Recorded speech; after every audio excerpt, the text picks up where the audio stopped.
Another episode of the Canada Immigration Live Q&A. I'm Mark Holthe, Canadian immigration lawyer, and I'm here with my faithful compadre, Alicia Backman-Bahari, also a Canadian immigration lawyer with Holthe Immigration Law. How are you doing, Alicia? I am doing well, and it seems like it's all about express entry these days. It's positive news back to back for 3 weeks. Yes. I think a lot of people are happy to see at least the score starting to creep down below that 490 level. And I never would have expected the minister to do three back to back to back 7,000 no program specified draws. So we had a bunch of winners and people that were really happy. We've got a lot of CECs that are still lower CRS that have been waiting, languishing on work permits, working, that were pretty disappointed. So we'll have to see how what everybody's comments. So we welcome your thoughts, everyone. So please go ahead and post your comments, and we'll pull those on. But yeah, it's every day seems like a new adventure when it comes to express entry. Indeed. And I mean, it is good news. And if you think about it, it's almost harkening back to those Feb 13ers, right? We've, in Yeah. aggregate now, have 21,000 people who have been able to receive their invitations to apply within a month. And so Yeah. we might be back to those stages where it's going to be tricky to try to book some of, make sure that you've got your medicals booked and make sure you've got your Mm-hmm. place certificates all lined up because there's going to be 21,000 other people running around trying to gather documents right now. Absolutely. And yeah, I think people are, yeah, when we look back to February the 13th of 2021, that big announcement really shook the landscape of express entry. And when I think about how I was advising my clients back then, I would tell them, look, if your scores are, under 400, realistically, you're not going to get drawn. And so, I considered it almost negligent. And I guess to some extent, if someone had the possibility of getting drawn through the Alberta expression of interest kind of express entry stream, then sometimes individuals at that level would have received a notification of interest with a CRS score of even down to almost 300. But to have it down to 75, wow. I would have considered it professional negligence to charge someone a fee to put a profile in when their scores were that low. But it's all Yeah. changed now. It is Yeah. all changed.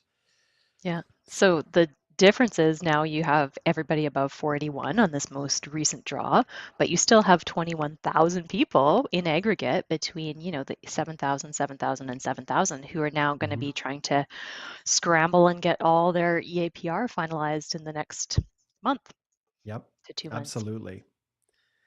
So we've got Eric, who's over in Terrace, BC. Excellent, Eric. Thanks for connecting in. I've got a good friend who I think he's in Prince George now.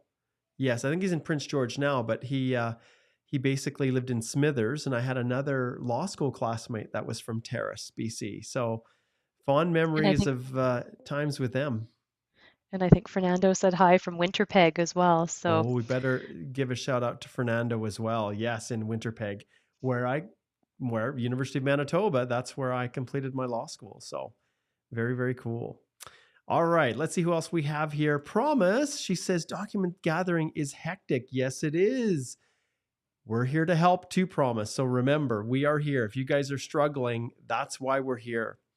So please post where you're tuning in from and let us know.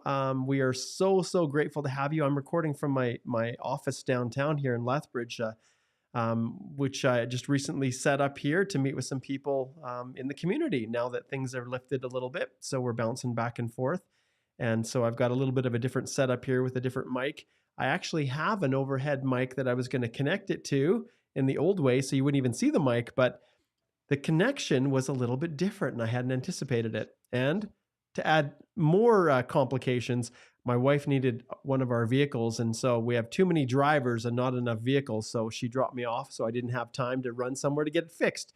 But so now you got the old school, the gamers with their fancy mics and stuff. But hopefully you guys can hear us great.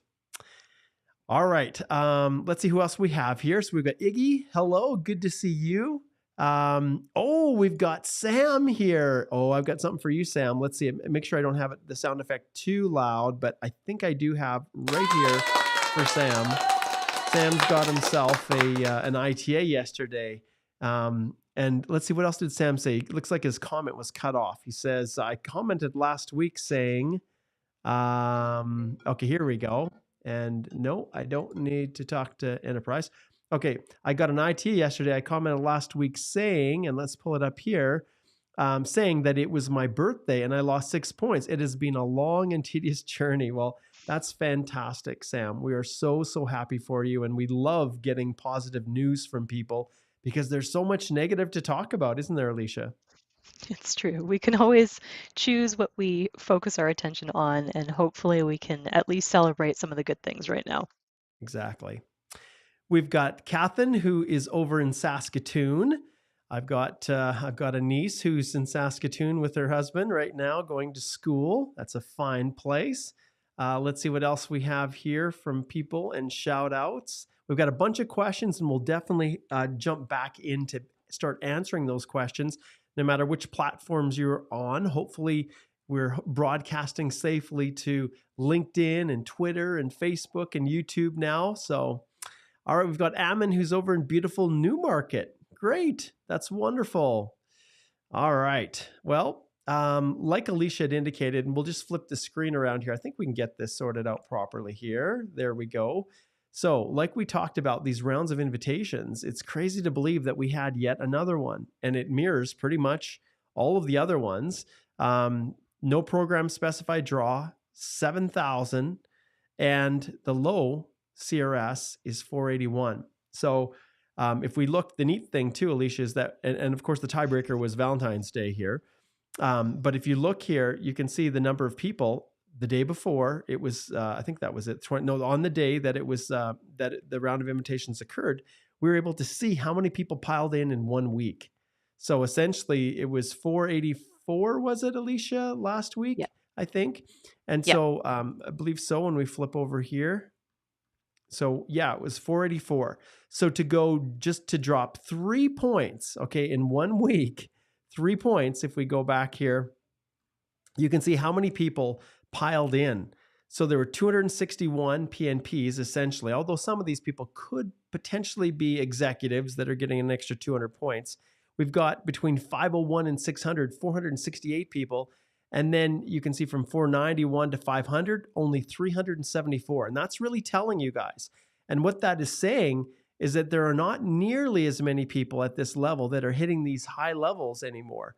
The scores were up there for our previous draws, but they're definitely, the uptake of candidates that have this high of CRS score is not nearly as like, it doesn't fill up nearly as fast, just because they're being flushed out of the system now with all of these draws. And then of course, all of these individuals, almost all of them, there's a few that probably didn't quite make the 481 cutoff, but for the vast majority of situations, all of these people are all drawn in that last draw. We probably are, maybe there's 300 or 400 here that weren't. And then you can see how many people are asking, Alicia, will it go down to 471 and what will be required? Well, look at how many people are in that group, 21,000. And that's basically the number that that were granted ITAs in the last 3 weeks. So quite amazing here as we look at this. Never have we had, I don't recall a time where we've had 3 back-to-back week after week after week draws. Do you remember a time, Alicia? Well, and it's a high number, right? We're looking at 7,000 on each Mm-hmm. ITA. So this is larger than the historical scoops. So even before the pandemic, it was, maybe 5,000, 4,000 something. But now we're up at those 7,000 per week range, which is, I don't know, Mark, it's good news Yeah. for people, but it was, Yeah. it was like close down the portals and then make sure nothing goes through. And then all of a sudden it's floodgates again. So open it Yeah. up and let the ITAs flow. Absolutely. All right. Well, you guys, we've had a little bit of a chance to give some shout outs, and we'll do that as we continue on. But now is your opportunity to post your questions. Now, let's lay some ground rules here. So one of the things you have to realize is that when we are selecting questions to be answered, and I can be a lot more selective here with Alicia helping me to answer them, is compared to my lives on Wednesday mornings, where it's hard for me to answer questions, scroll, select. So I tend to answer pretty much everything. But in these ones, we're definitely going to choose the questions that are going to be the most beneficial to the listeners. to the viewers and those who watch this as a recording after. And so try to keep your questions short, keep them general. That will be of use and information to people. Anyone who's watching this. And also remember, if your question is really specific and it's just tailored to you, then we will almost always ring this little triangle. And that little triangle is your indication that you really need to book a legal consultation with us so that we can address those concerns that you have. It would be negligent on our part to try to provide legal advice in the context of a live stream on YouTube or Facebook or wherever you're watching this. So please understand that we are very grateful for your questions, but if they are super specific, then it just makes sense, and it's in the best interest of you to also let us dive in deep and really, really address your situation properly versus some answer off the cuff that may not take into consideration all of the circumstances of your situation. All right, we've got a super that's hit the boards running here. And so Praful says, I have received an ITA under the FSWP outside of Canada. So can I travel back and work in Canada while my file is being processed till the time I receive a letter of confirmation? Also, will it affect my police clearance certificate? Well, I think we can answer those questions generally speaking. Alicia, you want to tackle that one?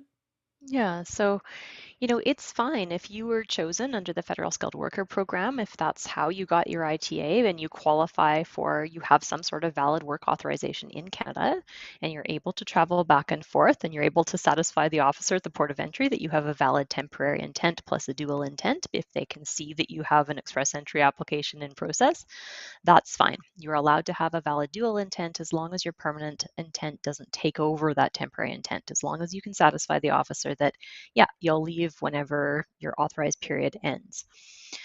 The other thing, though, is that it can affect your police clearances. So make sure that if you are traveling back and forth, when you submit your EAPR, you've made sure that the police certificate that you have put in there from every country that you've resided in since the age of 18 for 6 months or more has been submitted, and that police certificate has to be valid after the last day that you were there for 6 months or more, or the country that you're currently residing in. And so be really careful, go back and take a look at the police certificate requirements for express entry, because a lot of people get tripped up on police certificates, and that is one of the top reasons why express entry applications get refused is a deficiency in the police certificate.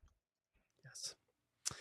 All right. So let's jump into some other express entry related questions. All right. So Ekta says, do we put paid vacation outside Canada as unemployment in personal history?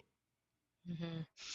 And Ekta, this is, I would need more details to be able to give you any sort of advice, but in general, as in terms of information about how express entry works, is it's important that when you're filling out your express entry electronic application for permanent residence, that you are putting all of your addresses and also all of your travel history, because immigration's asking for both. And then you also want to correlate that with your work history. And so when you are relying on periods of work, and I'm not sure if you're looking at CEC or FSW periods of work if you're looking at counting it, but make sure that you are getting paid. So it does depend on the length of time that you are going on vacation. For the most part, if you're working a full-time job and you happen to go for a week or maybe even 2 weeks and it's paid vacation, that's normally counted as Canadian work experience. You're still getting paid. But sometimes people take longer leaves of absence, or maybe they're not still properly on payroll if they are gone for a longer period of time. So do be really careful about those sorts of things. Exactly. Sam says, thank you so much for your information. Weekly Lives, I'll definitely continue to support you. Thank you. And that's also a good reminder, those of you who find this information helpful, please subscribe to the channel and share it. Let people know what's happening here. I don't know, Alicia, if there's too many other places where two immigration lawyers jump on to answer live questions about immigration. Pretty much everywhere you guys go, someone's going to say, well, sorry, you're going to have to book a consult to get to speak to anyone. And in fairness, through our law firm, we absolutely do charge for our consultation. So when you come to our law firm website and you select speak to a lawyer here, absolutely, we don't provide free consultations. But part of the reason we don't is because we spend a lot of our time doing these live sessions where we can help as many people as possible. So I strongly encourage you to slide over here. And if you do have a specific question, or if you'd like help with your application, that's what we do in our firm. And you can learn more about it right on our website. And the link is in the description below. And all you need to do is click Speak to a Lawyer. With that being said, Alicia, someone actually asked a question. Let me see if I can find it here. Just give me 1 second. It was RS. RS said, "Hey, Mark, for consultation, where do I provide all the information before the consult? On your website, is it the brief description of your matter section that should be used?" This is a great question, RS. So when you go to our website and you select, let's just follow it right through. You go here to Alicia and you click on book a 25-minute consult. When you're completing the information in here, you can see the days that are available. Obviously, March will advance to the next month here. So you select the day that you want to have your consult, you select the time, and then when you confirm it, then it will give you an opportunity to type in a brief description. And that's just a general overview just to let us know what your matter is about. But oh no, we absolutely send an intake form before your consult where you can provide all of the essential information that we need, as well as fully describe what the nature of the consult is about. And when, yes, you will pay for the consult, but when you give that information to us in advance, we hit the pavement running. So we take every ounce of that 25 minutes to give you specific legal advice, direction, guidance, help clarify issues you're not sure about, just basically sift through all the confusion that you guys are finding out there in the interweb with all of the various people giving helpful information, which you just don't know what you can trust. And so that's what we do as immigration lawyers. And yeah, absolutely, RS. There will be an opportunity to provide everything, your ID to us, the background of your status in Canada, or everything from the nature of your inquiry. And there's even a section, although we don't do full reviews in the context of a consultation. Although this morning, Alicia, I had a consult where a couple had a whole bunch of questions lined up, and I had to tell them, okay, this is not a review that we do in 25 minutes. I would be insane to try to do that. I would guarantee to miss something. So the direct lawyer to client support that we provide our clients is where we go through all of that information. But yeah, there's a section where you can upload a document. You have a question about a reference letter or something like that. That's where we really shine. So we love Express Entry, and we're happy to help people in any way we can with their journeys. All right. So Talis, God bless you guys. God bless you as well. Thank you so much. And we've got Casey who's tuning in from Toronto. Thanks for tuning in, Casey. Okay, we got Joseph here. Joseph says, "I got my ITA yesterday." Okay, well, first I have to give Joseph some applause here. It's a little bit louder than I wanted it. He says, okay, so we got some complexity here. Oh, I've seen this happen before. "I got my ITA yesterday with my 2 years of Canadian experience. I went for a leave of absence last year for 4 months. Will this count? Or should I decline my ITA if those 4 months won't count for 2 years?" This is a great question, Alicia. Mm-hmm. And this touches upon what we were just talking about in terms of vacation, right? So there's a difference between paid work and unpaid work. And so if you are looking at trying to count Canadian work experience, it's got to be full-time. It's got to be 52 weeks. And if you're looking for 2 years, then you've got to do 52 weeks for 1 year and 52 weeks for the next year. And in aggregate, you have to have 2 years of Canadian work experience. Now, if you were taking a leave of absence, and it was, I'm assuming, an unpaid leave of absence because it was 4 months, so that's a significant period of time, then that is not going to count towards Canadian work experience if you're not getting paid and you're not actively doing those job duties for 4 months. So literally you'd have to subtract those 4 months from your calculation of your years and see if you still have, in fact, those 2 years of Canadian experience. And it doesn't have to be all at once, it doesn't have to be continuous, but you have to add up every single little period. You can add up part-time work as long as it was skilled work plus your full-time work. Make sure you're not counting more than 30 hours of work in any given week. But you've got to be really careful, and I don't want to give you advice, Joseph, about whether to decline or not, depending on your prior work history, but I would for sure want to talk with you carefully about that. Yeah, absolutely. RS has got a follow-up question. He says, "I have some questions regarding postgrad work permits, express entry, IELTS. In the consultation, can we ask many questions given time permitted?" Absolutely, RS. You can ask anything that you want. And in many cases, people have all their questions all queued up and they send them to us in advance, and we can just zip through those questions quickly. The only thing that we can do is go through your whole express entry application or review your postgrad work permit extension application or things like that. That's where you'd need to retain us to do it properly. And so, absolutely, those are great questions.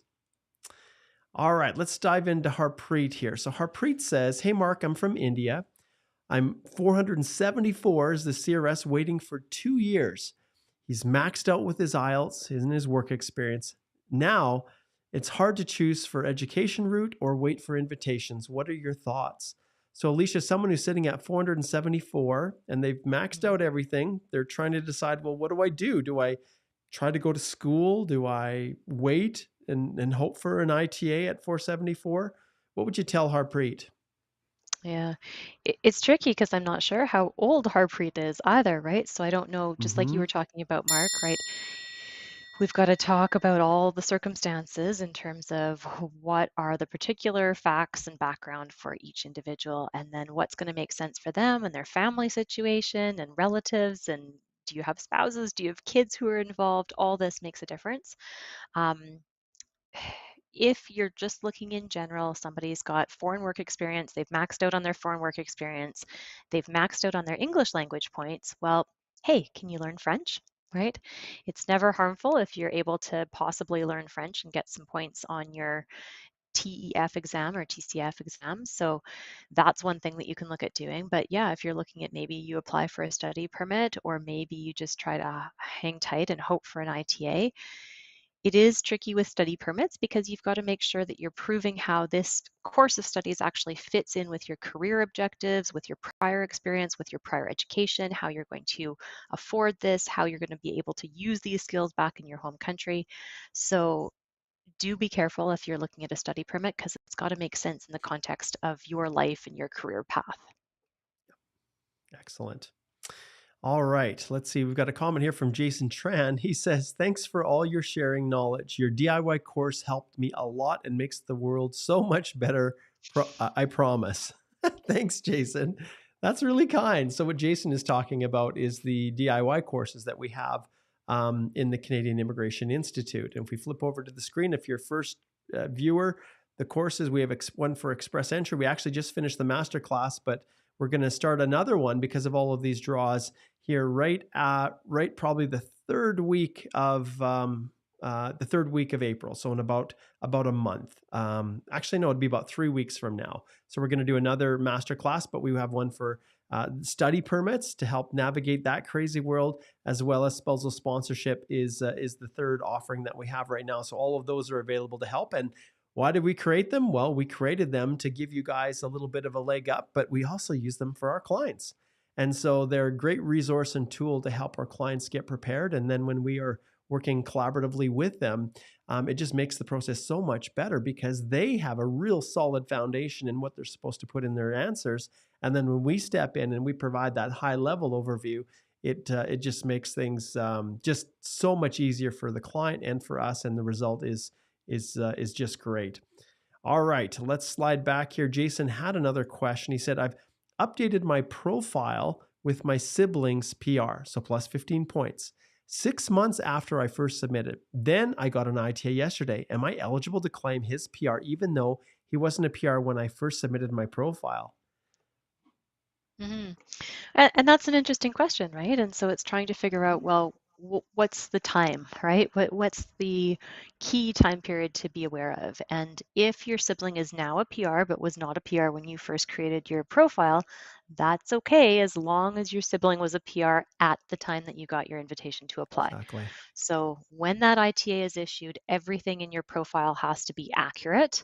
I know, Mark, sometimes people they didn't think an invitation was coming. They had stuff in their profile they needed to fix or amend, and they just kind of sat on it. And all of a sudden they got an ITA and they're like, oh no, I didn't fix stuff. So that's a different situation where you've got to be careful about if there's changes in your profile. But if your sibling was a permanent resident at the time you got your invitation to apply, I'm assuming yesterday or maybe last week or the week before, Mhm. then you should be good to go as long as you can prove all those supporting documents that they are in fact a Canadian PR. So be careful about uploading those and showing your relationship with your sibling. Yes. Manpreet says, hi, Alicia and Mark. What is the current processing time for the FSW EE applications? Okay, so this is kind of a loaded question, and we cover this so many times. Every time we do a live, I swear we do it. So you can go online and you can look up the IRCC processing times. So you can do that quite easily. When you click on it and you go here, when I looked yesterday, it was 30 months. But we'll just double check and see if there's been any changes. And then we go down to the federal skilled worker and get times. So 30 months is what it's listed here. But we know personally that that's not the case, and that there are some of these, sometimes people like to call them green bin applications, that go into these bin that's basically, oh yeah, everything's good, we can approve this quick. There's nothing we have to really scrutinize with any degree of specificity. And so we can just give them the benefit of the doubt and approve quickly. And we've had clients, a number of our clients actually, that have received their approvals in sometimes 3 months or less. And that is federal skilled worker. So that's outside of Canada. And so on that point, I got an email from one of our clients this morning, and we submitted her final EAPR January 20th, 2023, and she just got a passport request today. That's amazing.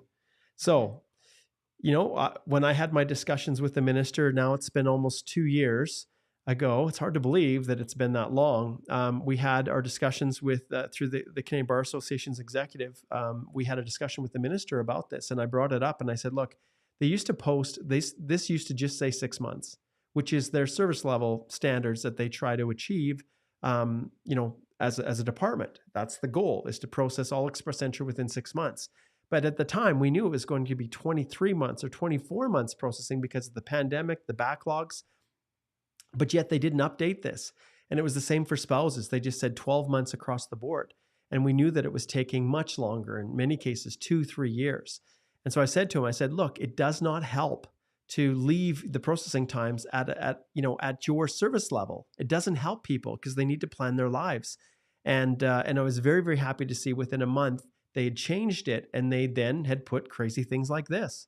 And we've seen, you know, some work permits or visitors. I think I saw at one point in time, it was at one country, it was like 500, you know, months or something, or 500 days. I don't know what it was. It was crazy. Not 500 months. It was like 500 days.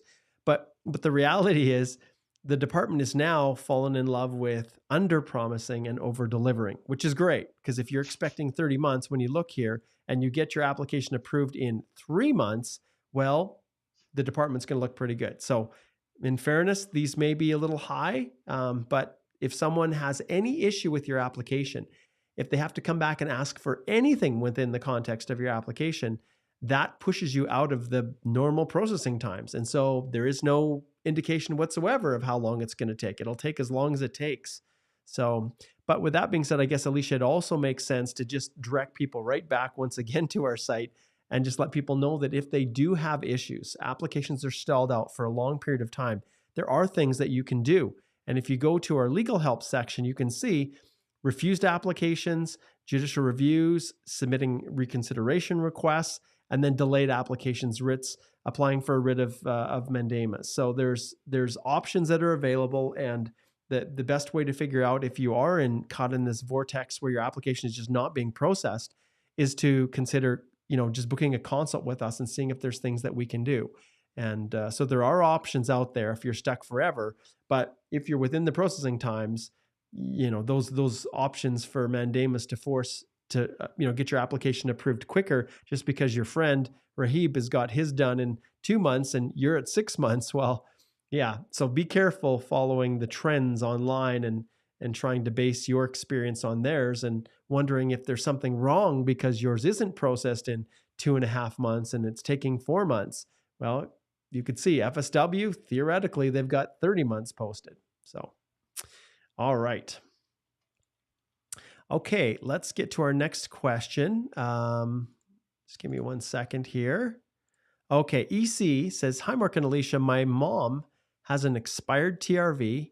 Oh, this sounds already, I'm going to ring this one already. We really recommend you book a consult. But let's see if we can pull some nugget out here to share, at least some general information. So my mom is an expired TRV, but valid visitor record until June 30th. Can I travel to the US and re-enter Canada with no problem? Thank you guys. So this is weird. So do you mean mom can travel to the US and re-enter? So am I reading this wrong? My mom has an expired TRV, but valid visitor record until June 30th. Can she, maybe is the question, travel to the US and re-enter Canada with no problem? Thank you guys. I think the short answer is there's never a situation where you'll have no problems.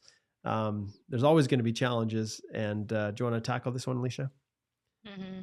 So keep in mind that everybody generally has to have their own visitor visa to re-enter the country. If you're in Canada, you sometimes have what's called a visitor record. So maybe you're already here, you've extended your status, and you get a paper. It kind of looks like a work permit, but it only says visitor record, and that is also proof that you've extended your status. But if you leave the country and you want to come back into Canada, you always have to have, if you're from a visa required country, a valid TRV, a valid counterfoil visa in your passport. Now, be super careful if you're talking about the US, because if you're from a visa required country, you probably also have to have a visa to the US. And a lot of people get stuck on this, or they get in deep water in the US if they don't realize that just to go down for the weekend to cross the border to go shopping in the US, you need to have a valid US visa as well. And if you don't have your American documents, and we're not going to provide you US immigration legal advice, but this is a bad thing. So be really careful in that you have your proper Canadian authorization to re-enter the country. And also, if you're going to another country, make sure to check out their rules as well.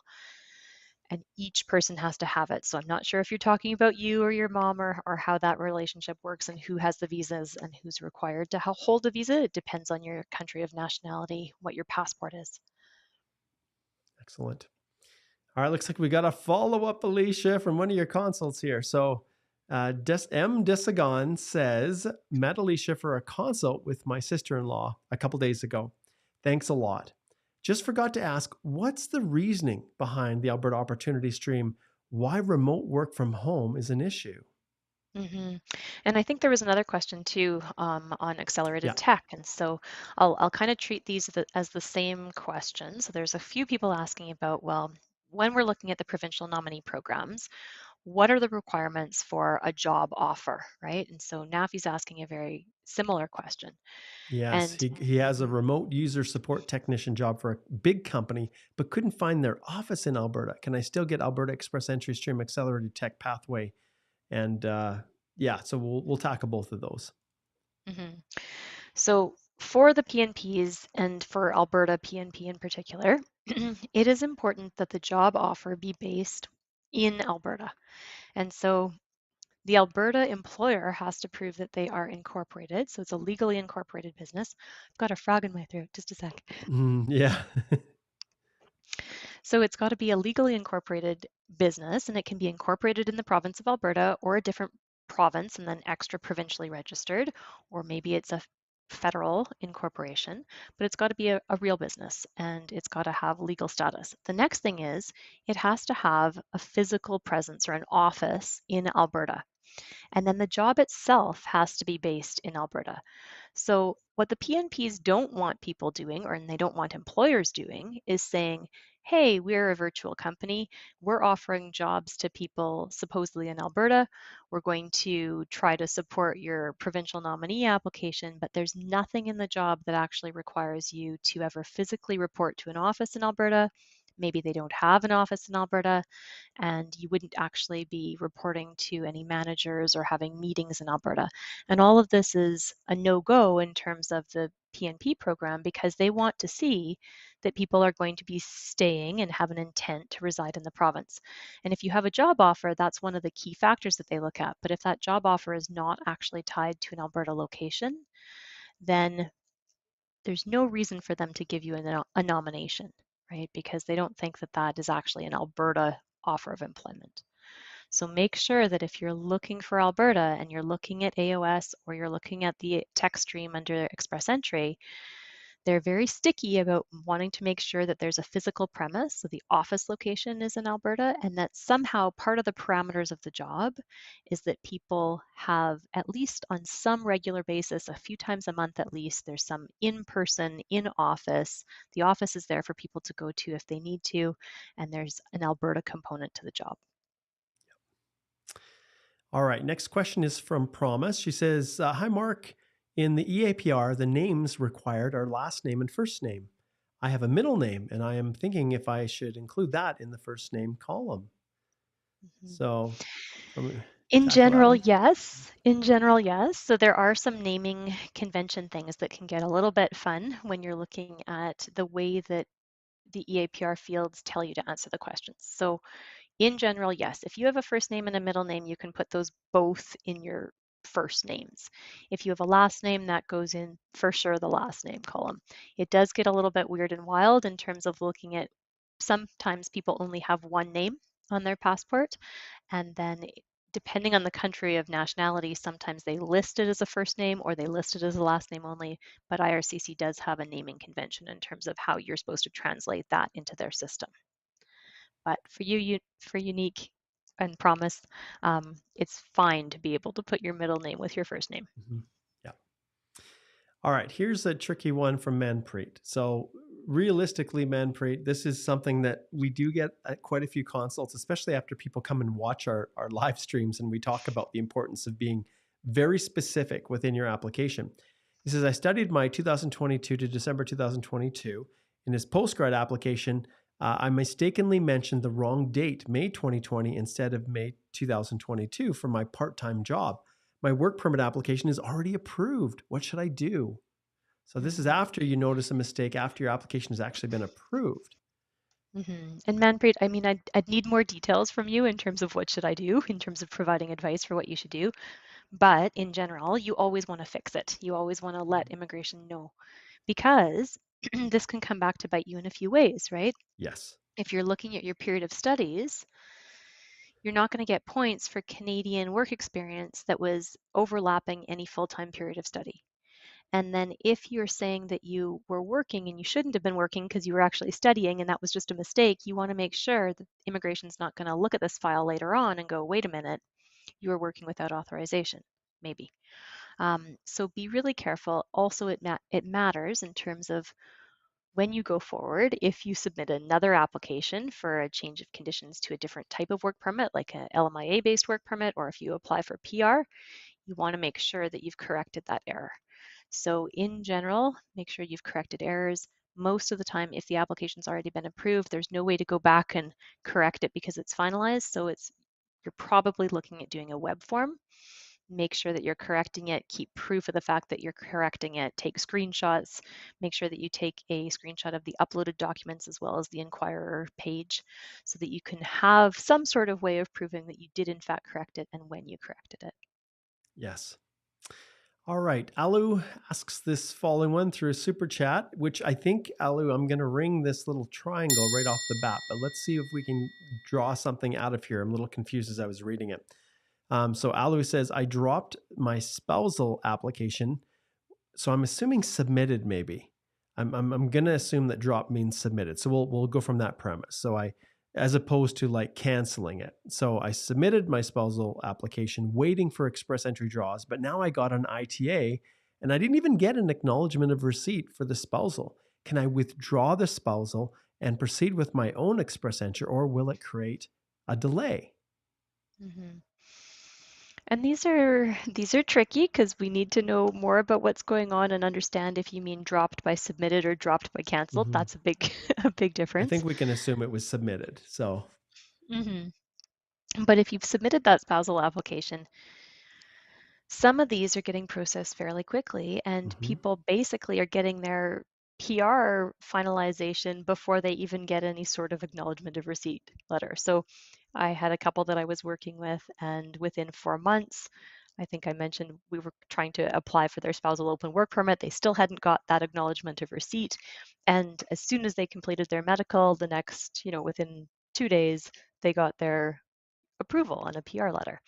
So it doesn't necessarily mean that the application's not being processed just because you don't have AOR in terms of that spousal application. Yes, you can have an express entry application. You can continue to pursue that express entry application. You don't necessarily have to withdraw the spousal application at this point. At a certain point, if you have two PR applications going at the same time, then immigration will say, hey, which one do you want to go on? So at this point, you can continue and you can pursue the express entry application if you wish.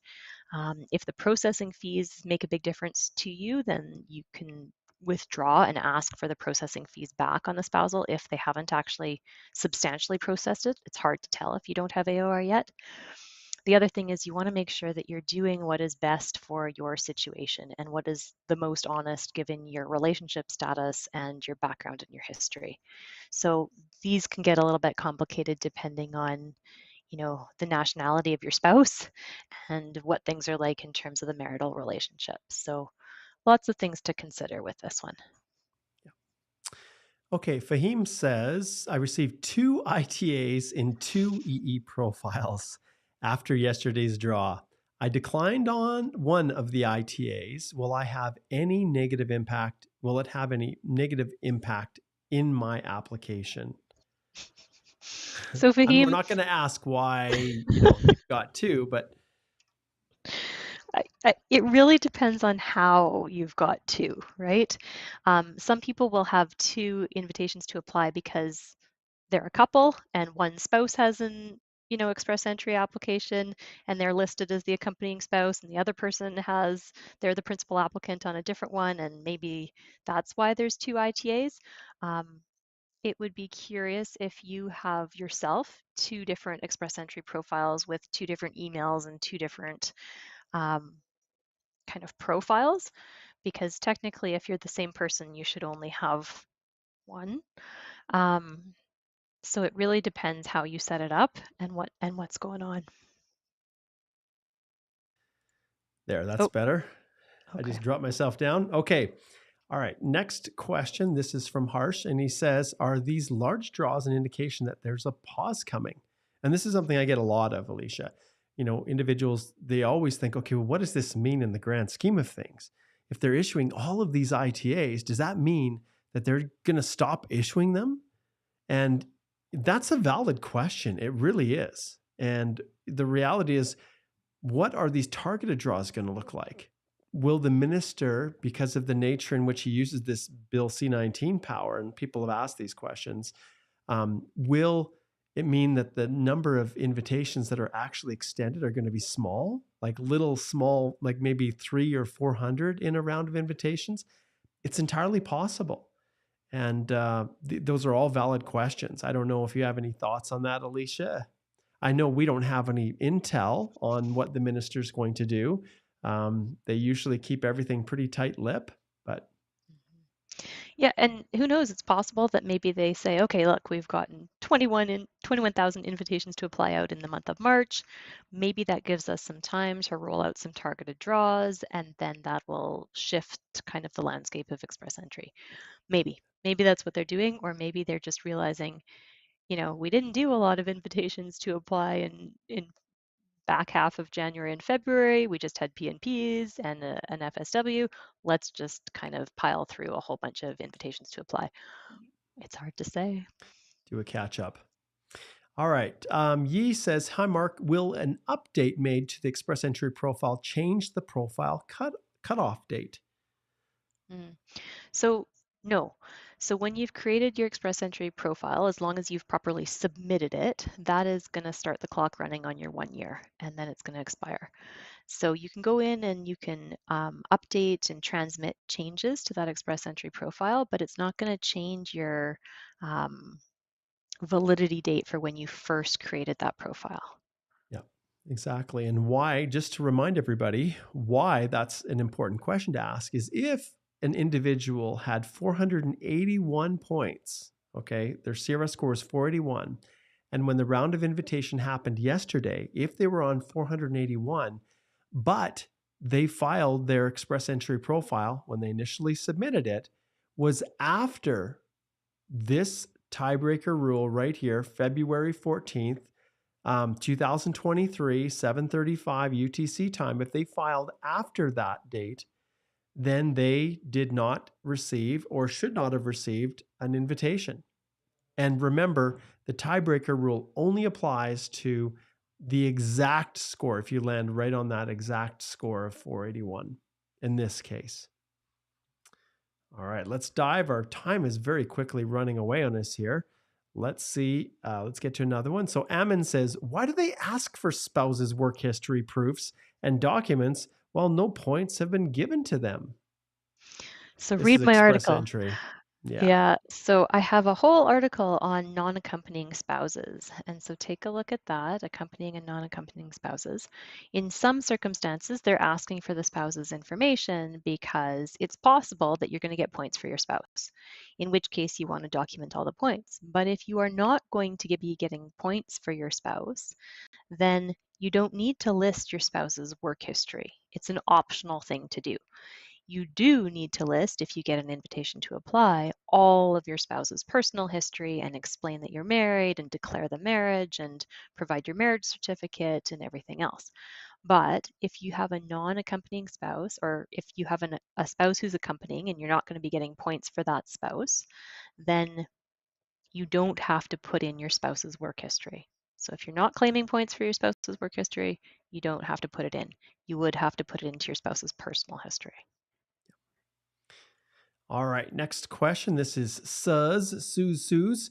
Will there be a chance to get PR at CRS 417, or should I amp my score? How about Bill C19? So maybe I'll tackle this one, Alicia. 417, if the minister did very, very specific targeted draws where only a select few people had the same occupation that was really required, then CRS becomes less important if the number of people competing in that slot that the minister designates are in the pool. So, for example, when IRCC started doing a lot of CEC draws, slowly the CRS scores kept dropping and dropping to the point where people were receiving ITAs below 400.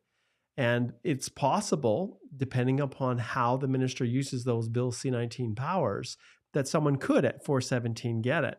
But regardless, and there's other people asking these questions as well that we're not going to get to today, but this covers all of you. If you have the ability to increase your score, even a few points, do it. Always, always try to maximize and get your highest possible score to give you the greatest opportunity. Don't just say, well, it's a little bit of work and I don't know if I'm, want to do that. It costs a little bit more money to write the test again. And it was a real hassle taking time off work. Well, what if you were at 480 in the last round of invitations? And what if you had a birthday coming? And if you'd just done that and bumped your score up to 482 or 483, you would then have an ITA. So that's the only way that we can advise our clients is to do all that you can to increase your scores. Okay. So Hetty's got a question here. We're shifting around a little bit. And this is more speculative. It says, hey, Mark and Alicia, they don't show these numbers. But do you, let's see, Alicia, they don't show these numbers. But do you know percentage-wise how many CEC candidates could be in the pool versus FSWs? It would help in case they started doing just CECs again. Now, I'm not sure. Like, I know the statistics obviously are available there, but I'm not sure within StatsCan if they actually post those figures. I'm just not sure. I think they only post it after the fact, right? So at the end of the year, you have that year-end report, and it'll give you the full breakdown of which category, how many FSWs and how many CEC applicants you had at the end of the year and PNPs. But in the pool itself, like right now in the pool, they don't give us a breakdown of those things. So it's really tricky to say. Yeah. Harpreet says, thanks a ton. Mark and Alicia have been listening to all your live sessions. Very informative and helping. Great job. Hats off. Thank you, my friend. That's very kind. Fahim says, can I submit my sibling's Canadian passport as a proof of sibling's Canadian status? And these are interesting questions, right? Because you don't technically need to be in the country to have a passport. So depending on what you're claiming for your Canadian sibling, you usually want to show some sort of connection to yourself. So a birth certificate for you, a birth certificate for your sibling. If there's any kind of weird nuances in terms of your parents' names or occupations or your names or variations on spellings, you're going to want to sort all that out, right? So that's something that we talk about, Mark talks about in his course in terms of mastering your documents. How do you properly prove that you have this Canadian sibling and that your Canadian sibling is a Canadian PR or citizen? If they're a citizen, it's generally they're a citizen, they don't have a residency obligation. So that's a good thing. But usually you do want to show, if you're looking at a PNP application, for example, that they are actually residing in the province that you're looking for to get points. So it depends on whether you're doing just a straight express entry where you're getting points for the fact that you have a Canadian citizen sibling, or whether you have to go further and actually prove that you have a connection to a province on a PNP. Yeah, exactly. And many of the questions that are related to express entry in the course, a lot of that is covered. And sometimes people, Alicia, just have situations that are just tricky. They're so unique and they're just not sure. And other people, they think to themselves, I know that it just takes the slightest little mistake and I don't want to take any chances. And that's where you can click on the link below in the description, book a consult, and ultimately you can retain us to help you to go through that application forensically. That's the best way I can describe it, so that no stone gets unturned, and we make sure that when you're submitting that application, that that it's being submitted properly. All right, next question. Promise has a follow-up. Should middle name be included along with first name? Yeah, we got that one already, didn't we, Promise? I think we covered that one. Okay, Michael says, I've applied for express entry BCPNP and I'm awaiting an approval for the past 2 months. However, my IELTS is expiring soon. My question is, should I give my IELTS again? That's an easy one. Yes. Yeah, Yes, if your always. language test is expiring, always make sure to go get a new language test, hopefully before the current one expires. And Yeah. maybe it's IELTS, but maybe you might do better on a CELPIP exam. If you've been inside North America for the last few years, the CELPIP exam is kind of geared towards North American English. IELTS is also a possibility, and we'll see. There's going to be the new Pearson's test for English that's coming out later this year, but for sure, make sure that you get your language test updated, have that new result ready to go, because if it expires, that's going to affect your eligibility. Yeah, absolutely. Carolina says, hey, is there any possibility that you're going to release a DIY course for citizenship applications? Yes, indeed. Igor and I are working on that course as we speak right now. So stay tuned, Carolina. Okay, this is a great express entry question.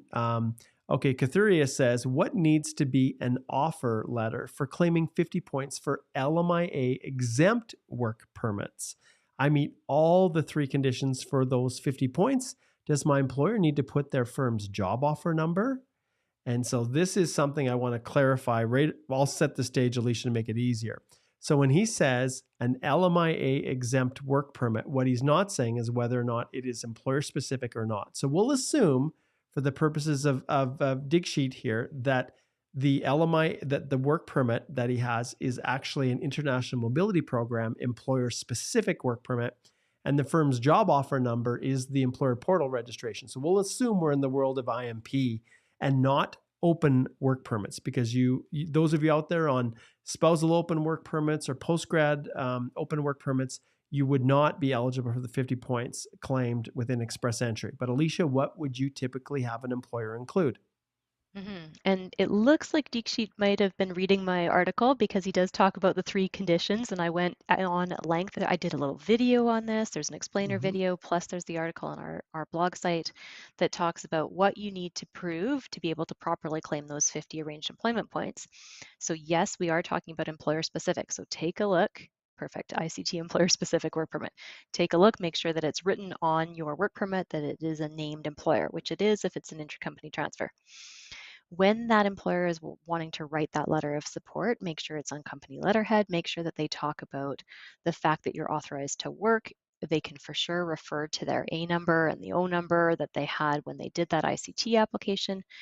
Generally, it's important that you'll get a copy, or you can ask your employer for a copy of what they submitted as part of your ICT work permit application, because Sometimes employers don't really show employees what they put on that application package, and you'll want to know when you go to do your EAPR. You'll want to know exactly what they said in terms of what knock were they using, what job description were they using, what was the terms of your employment. That's important stuff to know. So when I work with clients, I always say go back to your employer, get a copy of that application so that you understand how it's going to potentially affect your express entry application. But also the key thing for claiming arranged employment points is that the employer is willing to continue to employ you for another year after you get your PR. And a lot of employers get kind of antsy about this because they worry about trying to have liability or potentially have liability for extending a job or promising a job if there might be a performance issue. So sometimes there needs to be a little bit of a dance with the employer about Yeah. whether they are willing to write that it is their intention to continue to employ you for a year after your PR. Yes. Suz says, thank you, Mark, for answering my question. Helped a lot. Thank you again. You are very welcome. Okay, Alicia is engaged, a legal status, and we'll assume for purposes of immigration. And I'm assuming, Nafi, that you mean like engaged in terms of the spousal, like Spousal. engaged as a spouse, not engaged for work. Um, no. So Canada does no longer recognize fiancé class. You either have to be a legal spouse in terms of marriage, and there's a valid marriage certificate, and it was performed in a country where the marriage was legal. Both parties had capacity to marry. And then the other thing is common law partnerships. And so this is where some people get in trouble because they fail to disclose a common law partnership. And sometimes other countries have different rules. In Canada, if you have been continuously cohabitating with somebody in a marriage like relationship, we call a conjugal relationship, for at least 12 months, then it's probably going to be a common law relationship. And if you fail to disclose that, that can have negative repercussions for you, for your spouse, and potentially for misrep.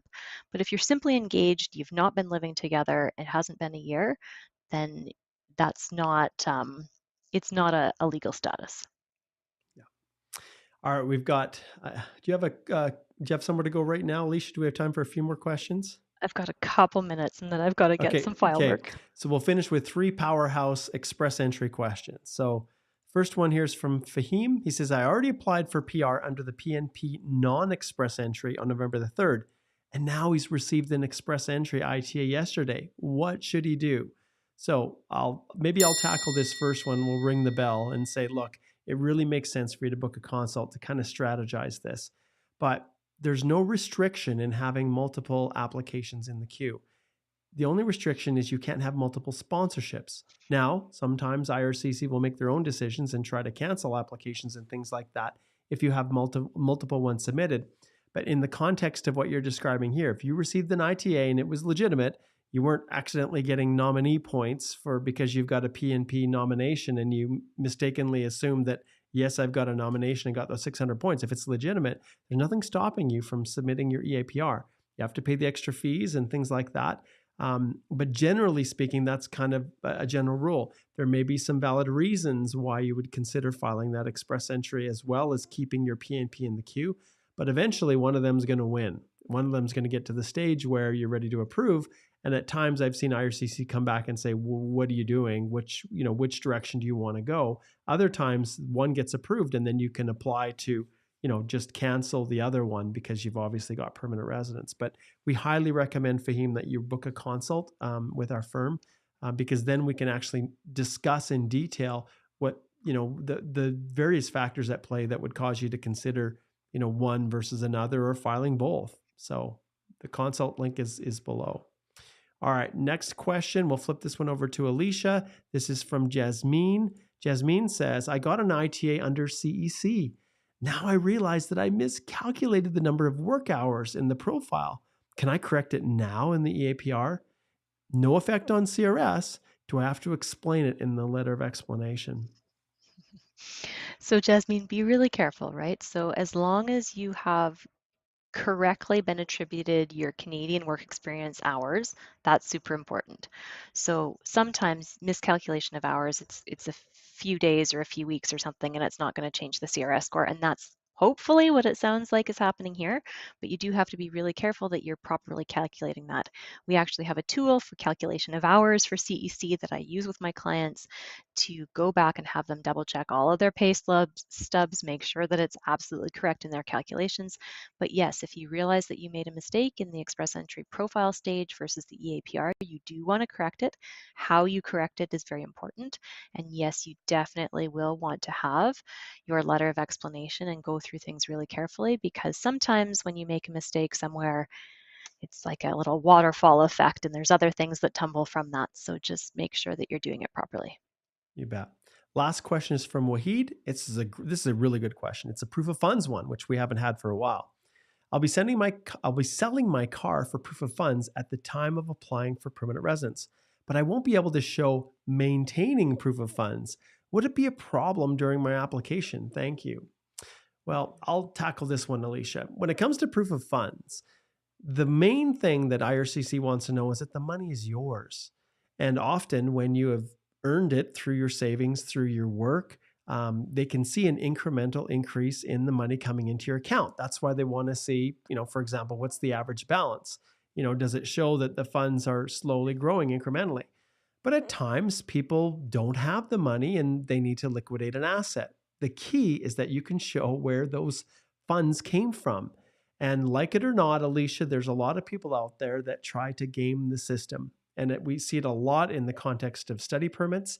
They'll get a group of people together, 15 people, and they'll all contribute $500. And then they'll move the proof of funds around. It's kind of called show money from one person to another in order to get applications approved, which is actually misrepresentation. And so IRCC, if you get this large cash injection into your bank account, they want to know where it came from. And if you've got a bill of sale for your vehicle and you can see it's coming from this individual and you've got proof, then you're not going to have a problem with that. But you need to be able to show that the funds are not a loan, that they are actually yours, and that you have them and they're available for the purposes of settling in Canada. Alicia, any other last thoughts to add to that? Well, the only other thing is keep in mind that you don't need to show proof of funds if you happen to get an invitation to apply under CEC. So take a look at your ITA itself. It'll tell you whether you were invited to apply under CEC or FSW. If you were under CEC, all you need to do is show immigration that you were invited under CEC, and you technically don't need to prove proof of funds. You do want to be careful though in the EAPR itself. When it asks you how many funds you have, you should put something honest in your dollar figure there. So be careful with that. But if you are under FSW, you do have to show the funds and you've got to make sure they're accessible. And some people get caught because they can't show that bank account balance or those accessible funds have been there for the requisite period of time from the time that they've submitted, before they've submitted their application, up until the time they get their application adjudicated. Yes, exactly. Thank you. Fahim says, thanks so much, guys. You guys are awesome. You're awesome, Fahim. Jasmine says, thank you very much, Alicia, for the answer. I highly appreciate it. All right, let's wrap this up. And Hanan says, I want to obtain lawyer services. Please let me know how to get that. So all of you guys, all you have to do is look in the link below in the description, and you can click on it, and it will take you directly to Holthe Immigration Law. And I will flip over here, which is our law firm. So Holthe Immigration Law is our law firm. And in the right side, you can easily click on this link that is to speak to a lawyer. And if you're wondering what the experience of other people are, well, all you have to do is look at our rating, and you can check and see the comments that people have made using our services and the help we give them to put together applications and do consultations and everything. And many people were also asking many questions, and I was pointing here, which is the actual course for Express Entry. This is available. It has CPD accreditation for immigration consultants, as well as you can log in and get access on demand to almost 10 hours, well, actually over 10 hours of content. And then in April, we will have our next masterclass, and anyone that registers will be able to be a part of it. We had a great group of people that just wrapped up last week. And you can see, if you go to the link in the description below, you can get access to a lot of information. It'll take you right here, including the breakdown of all of the different lessons, the structure of the course, the 642 minutes, and what will be coming, the 4 hours of live here in April. So take a look at that. And by all means, if you have any more specific questions you'd like to retain Alicia, it's super easy. Speak to a lawyer right here. And then Alicia's right here. Super easy to book a consult. All right. And I'll briefly add there, it all starts with a consultation, because we Mm-hmm. don't want to be charging fees on a retainer for an application where we haven't been able to talk to somebody, where we haven't been able to say, okay, this is the actual application that you should be doing, or this is something that we can take on given your facts situation. So it all starts with the consult. We'll sort things out in the time frame that you book. And then if you want to continue on and retain us, then we can send you a legal services agreement for that. Absolutely. All right, everyone. Thank you so much for joining us today. Thank you, Alicia, for all your great answers. And hopefully it was beneficial. Don't forget to subscribe to the channel and share it. So if you find something that's helpful, please, please. And remember, there's that search function also on the Canadian Immigration Institute YouTube channel that you can easily search by keyword and find relevant videos on a whole source of topics. And last but not least, don't forget all of our blogs that we've posted on the Holthe Law website. And I guess we also have our podcast, don't we, Alicia? And we just released a new podcast episode that I want you guys to go and listen to and see if you're smarter than us with our Canadian trivia competition. We have done this. We've recorded 3 episodes, but episode number 2, if you go to podcast right on our Holthe Immigration Law website, you'll see here that our latest updates and the latest version of the Impossible Trivia Competition is there, and you can watch it wherever you listen to your favorite podcasts. All right. That's it. That's all we've got for today. We'll see you again next week. And those who received ITAs in these last 3 weeks of crazy draws, congratulations. Those of you who didn't, hang in there. Hang in there. It's coming. Take care, everyone.